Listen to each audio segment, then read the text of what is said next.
If we had to do oil and gas 101 for our people who have never invested, they're accredited, they're sitting on some liquidity and they're ready to go, or they're just looking at potentially diversifying. What are the different types of investments? Because not all oil and gas investments are the same. There's royalties, there's working interests. Can you explain what a working interest oil deal is? Basically, and this is just general structure. Typically, you have a landowner. That landowner owns all the mineral rights. He owns everything down below him on his land. Now you enter into a negotiation with that landowner to acquire his mineral rights. Most of the landowners are going to take anywhere from 25 to like 40% right off the top. That's your overriding interest. And the remaining portion of that ownership is what our partners invest in. That is your working interest. That is the interest left in that well. And then you have net revenue interest, which is basically your interest minus the expenses. Basically what I do, like in Louisiana, that's where the majority of our production is right now. I take all of that right off the price of the barrel. Let's say oil is $80 a barrel.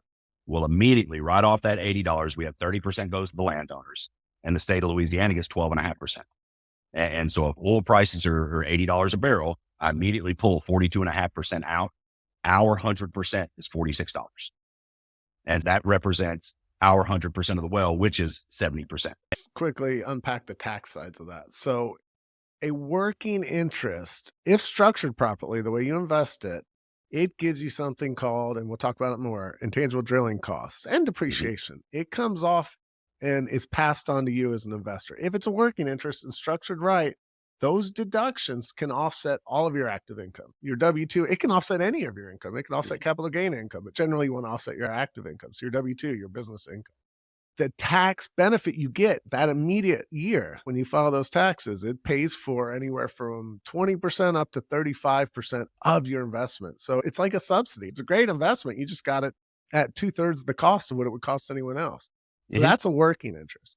What are royalty interests? Is that kind of what you're referring to as a land interest earlier? Royalty interest is when you're basically getting your percentage of it before anybody else. Those are your overriding roles. That's typically the landowner.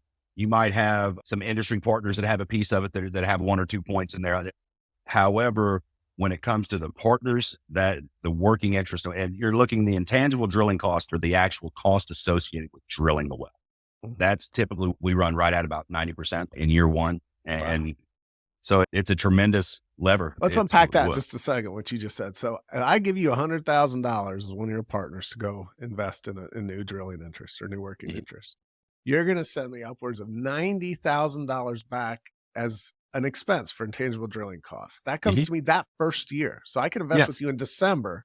I get my K1 from you in March. Generally, it's usually June or July because you got to spend all that money too. But I get my first K1 from you and it comes back, says, yeah, you invested $100,000. Here's a $90,000 deduction.